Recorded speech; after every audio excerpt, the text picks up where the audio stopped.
Costumes of My Fair Lady, it's actually one of my favorite shows we've all done so far. It's everything from working class Cockney people in 1911 England to the Queen of Transylvania. So we've got silks and chiffons and velvets and laces and tiaras and jewelry, but we also have wools and cotton aprons and layers of petticoats and corsets that have been kind of sanded down and roughed up. So when you come to see the show, you're going to see a little bit of everything. Catherine Zuber has spent months and months and months researching and looking at specific details that maybe you might not see. You might not see the lace and the bows on the crinolines and the petticoats. So when you watch the show at Lincoln Center, you sit there and you take it all in, but look for the details, the small little things, the rhinestone earrings or the men's cufflinks and stuff like that that really makes a difference.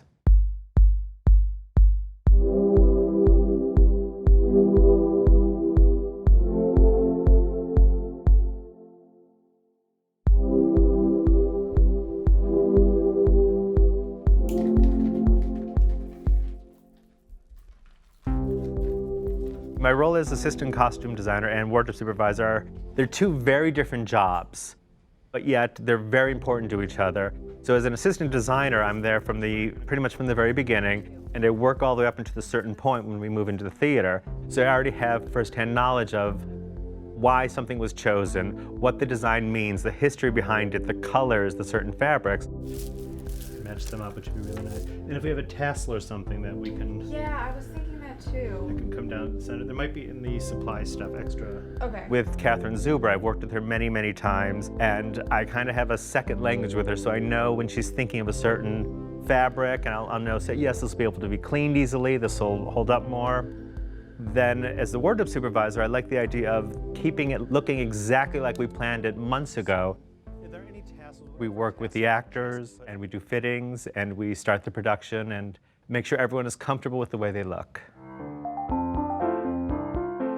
Some designers don't involve the actors so much in the concept, and I was very involved with the designer, Catherine Zuber. We talked a lot about the fact that Colonel Pickering was an ex-army, now retired, in India, and so we have things like this little hat, which I suggested to Kathy might be a fun thing to have. And nearly all my costumes were actually made for me. It's really important to feel as if you live in them and that they're not costumes, but they're clothes. There was a very famous actor called Laurence Olivier.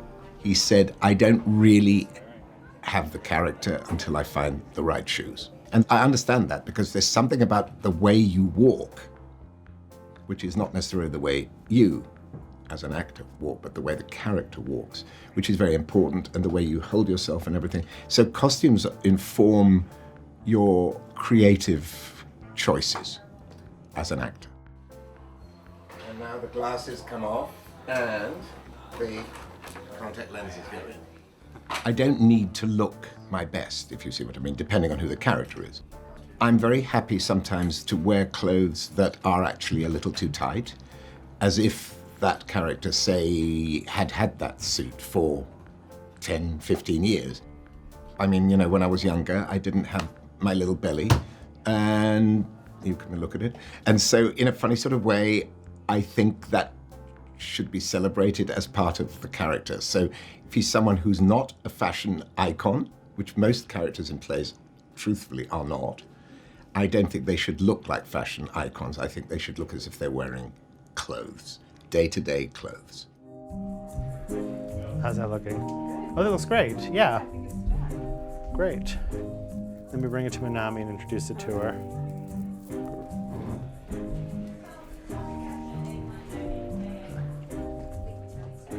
Manami, you're getting a new necklace for Ascot. Can I try this on you? Great. Oops. Great. Perfect, good, yes. We'll get it fixed up and it'll be all set to go. Tonight? Today? Yep, for today, this afternoon. Amazing. Good, thank you.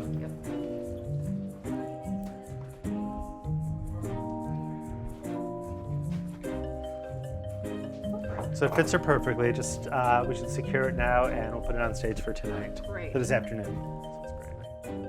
A swing dresser is a person who fills in for a dressing track if the regular dresser can't make the show.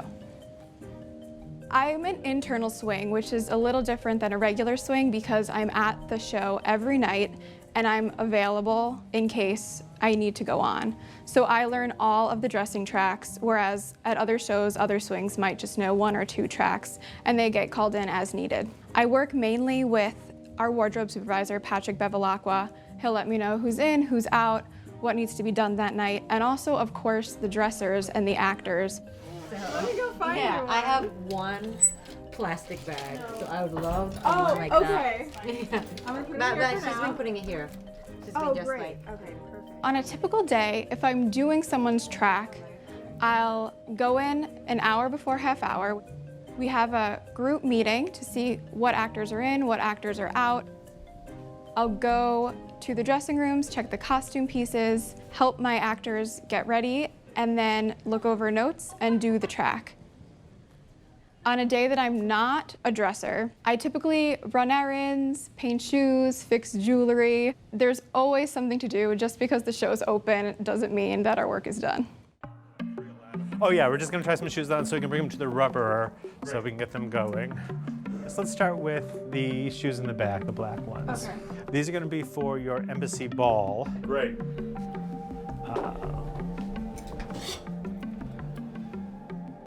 The process for learning all the different tracks, the best case scenario is I get 2 shows to train. One, I will observe the dresser, and the other, I will do the track with the dresser observing me. And from there, I'll copy their notes and prepare as best I can to do the track. In a not as great scenario, which has happened, I have a couple hours notice, no training, I get the notes, talk through some changes with the actor, and hope for the best. Thank you so much. We should get these labeled and then brought to the shoemaker to be rubbered. My system for keeping all of the dressing tracks straight is to take the dresser's notes and copy them down on note cards, shorthand so that I understand them, and I'll carry those cards around with me throughout the show as little reminders on what to do next. Yes. I majored in theater design tech at Adelphi University. I concentrated in costume design, and I really started dressing in college as a way to get into costume world and get my foot in the door, and then I found that I really enjoyed it. These are the ones In the future, I would love to star dress. The idea of being able to support an actor in such a large role, I think would be very rewarding, also challenging and fun. How's everything going? Yeah, just checking everything. Great, good. How's that going? Good. This is Sonia's preset for later in the show. Let's go check the man on the other side of the hallway.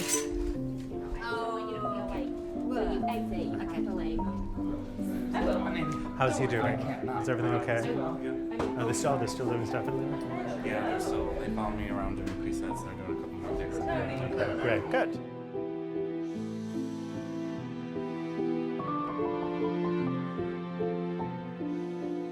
I'm a dresser, so essentially what I do is I take care of the costumes for 3 of the actors for My Fair Lady, Colonel Pickering, Freddie Eynsford Hill, and Carpathy.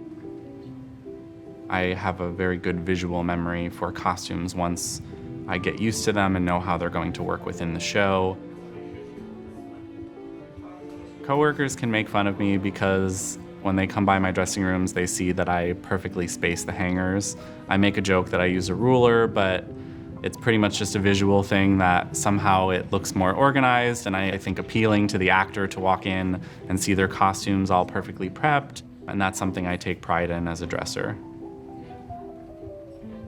And what I do is I prep their clothes, I make sure they look pristine for the performance, and I do changes throughout the show as well. So I'll make sure that the actors change from one costume to the next depending on the different scenes. We're ironing shirts, I'm steaming costumes, and I take care of tiny repairs on the costumes as well, making sure that they always look good for the actors. I actually went to school in the city at New York University for educational theater. So I thought I wanted to maybe teach drama. I took a costume design class, and after that I became very infatuated with costumes. Thought I wanted to design. I tried that road for a little while and then realized that the backstage area was where I really wanted to focus my interest. Worked a lot at the Public Theater, Shakespeare in the Park, and other places like that, and just kept, building my way up. I was primarily self-taught, so I learned a lot of my sewing skills and techniques and prepping clothes, taking care of clothes alterations, primarily through the internet. The future step could be to maybe become a supervisor on Broadway, so I'm hoping that maybe someday I'll develop a really nice relationship with a supervisor that may be willing to sort of take me under their wing and guide me into an assistant role. I do think that would be exciting for me. Thank you very much. You're welcome. In the normal place. Normal place. The wardrobe department every day comes in and does preparation of all the clothes. We make sure everything is washed and dried, all stains are removed, everything is ironed and snaps are repaired and hems are put back up. We check all the hats, all the jewelry, and all the shoes every single day to prepare for the show later that night. We do everything in-house at Lincoln Center. We have a full range of steamers, irons, ironing boards, every supply that we possibly need. We have hundreds of different colors of threads and needles at every size. We have upholstery needles. We have surgical needles that are curved for some of the hats. We have every range of pins. It really is quite impressive to see what goes into a wardrobe room. This is when all the clothes come in for repair. We do two sides. The dressers come in, put the repaired clothing on the rack. They write down the note over here. So then when Tom or Libby come in the next day, they'll go to the rack, they'll see what the note is, they'll take the costume piece and they'll actually do the repair. This is one of the camisoles that the Eliza Doolittle wears, and it's made to look very old and kind of worn out and washed. So there's kind of vintage repairs that we do with tiny little hand stitching and little pin pricks, and it's made to look like it's been washed and worn many, many times by Eliza Doolittle. And of course, put snaps with it for our quick changes when she has to get in and out of it very quickly. It's all snapped together. You can do anything, including the men's ensemble room. Oh, great. We can't do stairs with that. The team works together in many, many different ways. One can't work individually. We all need the help of each other. It's pre-setting clothes, it's helping with quick changes, and that's why it's important to get a team that supports each other. Rose, do you have his gloves? Preset over there? Great. I went to the University of Buffalo for history and museum studies. My original intention was to be a costume curator, but all my friends were in theater. So I found my own talent to kind of come together and be a part of all that. I began at the Theater Development Fund's costume collection. That's what brought me to New York. And while there, I learned period styles and met a lot of really great designers and assistant designers. And that kind of took me to the next step of getting out of the collection and into Broadway work. Hey everybody, welcome, welcome. The time is 1:30. This is your half-hour call. Half hour, please, 30 minutes to the top. My very first Broadway job in New York was A Midsummer Night's Dream with the Royal Shakespeare Company. The way Americans do it and the way the British do it are two very different things. What I found with the British is that costumes are not very precious to them. And they realize that costumes are really just there to support the design and the show and the actor, where we're kind of a little too tentative about it. Look at this beautiful fabric and the line. I like to do the train to make sure it's like that. And my quick cross across stage. But that's the kind of detail and loveliness that we have all through the show. And you'll see also the amount of snaps that go into it, into getting her into it. In and out. There's a series, and we do a silver one here to line up so we know that the silver one there is her first snap. The relationship between a star dresser and the actor is a very intimate relationship, I would say. Being a dresser, we often see the actors in a state of undress, so You know, we learn to build a trust with each other and a rapport so that we have a very successful relationship, so we can get the job done without worrying about all the other issues. And then this little thing goes up. You hope and pray that the first day you meet your dresser, that this is going to be someone you get on with. You got your mic on. You mean for once? I told them I'd forgotten it 3 times. I know. When I met Dean, within about 5 seconds, I knew that we were going to get on like a house on fire. We share a sense of humor. He's extremely efficient. He's incredibly thoughtful. And after a while, when you get to know someone and vice versa, you begin to know how you think. It's like a sort of relationship in a way. We laugh until we cry sometimes, and sometimes we're laughing so much in here that I almost miss my entrance. But this is something that Dean does beautifully. Now, he does my bow tie. There was one day with Allan that I had a crazy change moment. One of the smoking jackets that I wear, I have to be dressed on stage by the butler.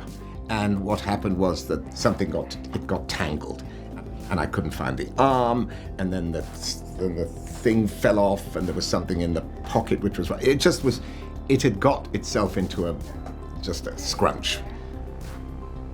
So I did jump off very worried that he wasn't going to be able to get it, that he might be upset or flustered during the scene. But suddenly when he came off for his next quick change, he seemed happy as a clam and said he fixed it and that it wasn't a problem.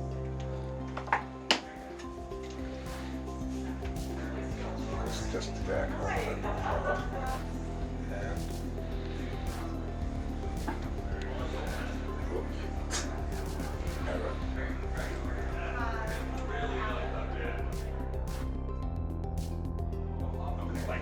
Ladies and gentlemen, this is your Places call. Places for the top of the show, please. The call is Places. Places, please.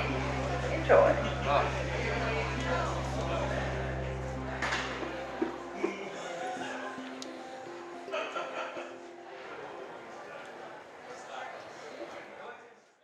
Again. The rain in Spain stays mainly in the plain. I think she's got it. I think she's got it. The rain in Spain stays mainly in the plain. By George, she's got it. By George, she's got it. Now, once again, where does it rain? On the plain, on the plain. And where is that soggy plain? In Spain, in Spain. The rain in Spain stays mainly in the plain. The rain in Spain stays mainly in the plain. Here he comes.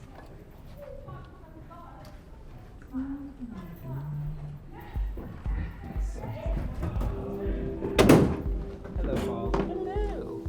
Quick changes are something that is a change that an actor makes from one scene to the next, sometimes even within a scene, that is just changing costumes and the looks, and happens actually in most big musicals. And the changes are between 11 and 13 seconds long.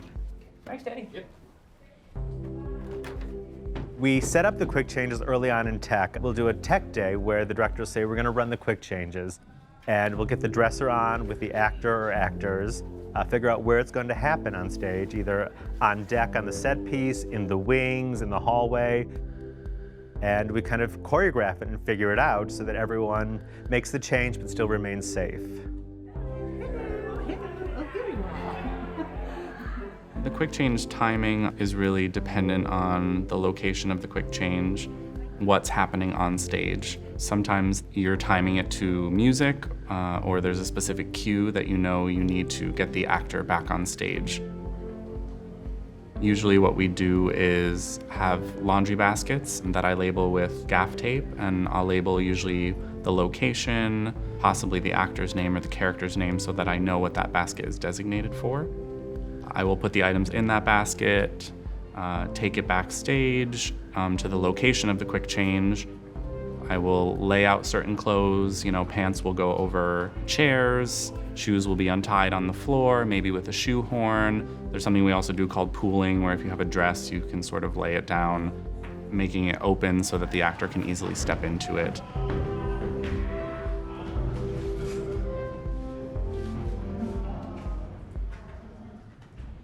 Quick changes seem impossible to begin with sometimes because you may have 30 seconds. But like everything, you think, I'll never get this. Everybody's a bit nervous. And when you're nervous, your hands shake, or you can't do a button up, or you miss something. It just gets easier. And then you think, well, how did I ever feel that that was impossible? Oh, hem come out? Great, thank you. Thank you, I'll bring this to the red room. We'll bring it back to you when you're ready, when it's ready. Oh, thanks, Jocelyn.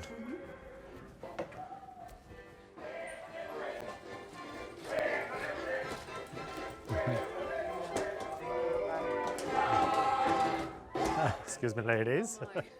The costumes go through a lot of wear and tear. Almost every day there's hems that come out, there's rips and seams. Jewelry gets ripped on and off in quick changes, so it's repairing the clasps and replacing rhinestones. Almost every day shoes need to be painted because they're scuffed on the stage. At the end of the night, all the dressers bring laundry into the wardrobe room. Then all the costumes are kind of hung up to air dry out for the night. I would come in the next day and all the laundry's done. Every single costume piece is then checked through. They get sweat stains, they get makeup stains. We see many, many different things that have to disappear by the next day.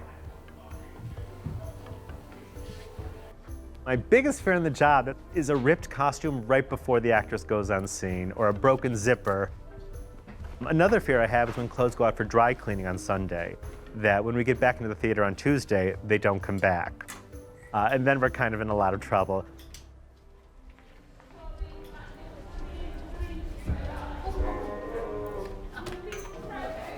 And that song is a cue, and I need to be at the next place. So, here I go.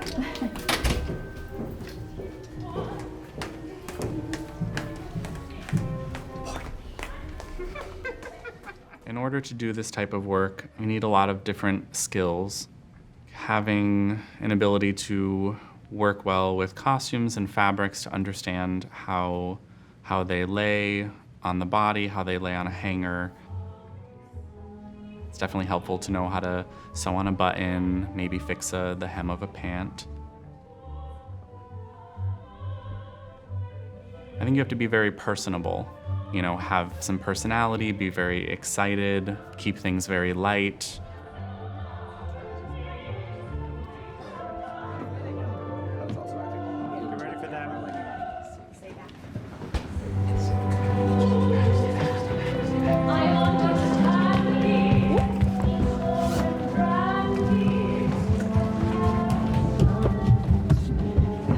Staircase. Did you? No, it was. I was like, oh god.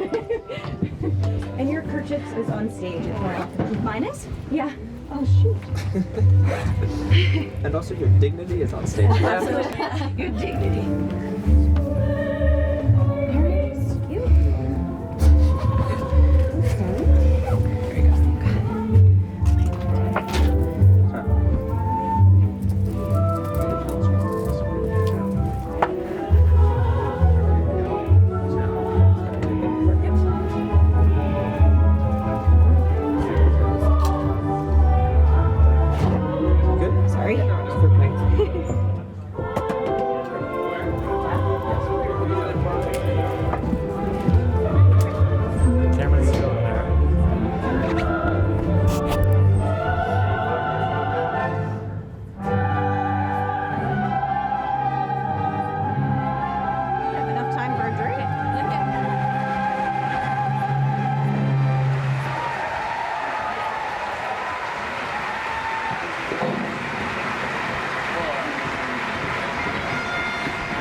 I carry around an apron that has things like safety pins. I have a little contraption that holds threaded needles so that I'm prepared if somebody tears a pair of pants or a dress.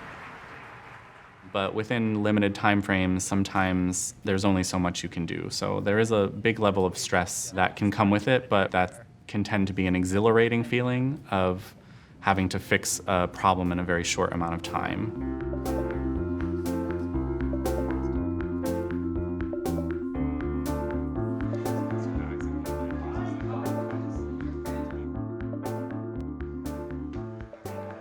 You know, being in a theatre show, it's a living, breathing, different organism every night, and things go wrong. We're not robots. I've been an actor for 45 years, so if you can't handle what is a tiny little, I use the word crisis in heavy inverted commas because it isn't a crisis, it's just a moment of slight imperfection, it's fine. It's just part of the job.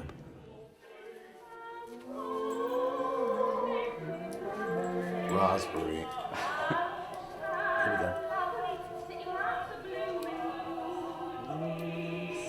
Have a banana.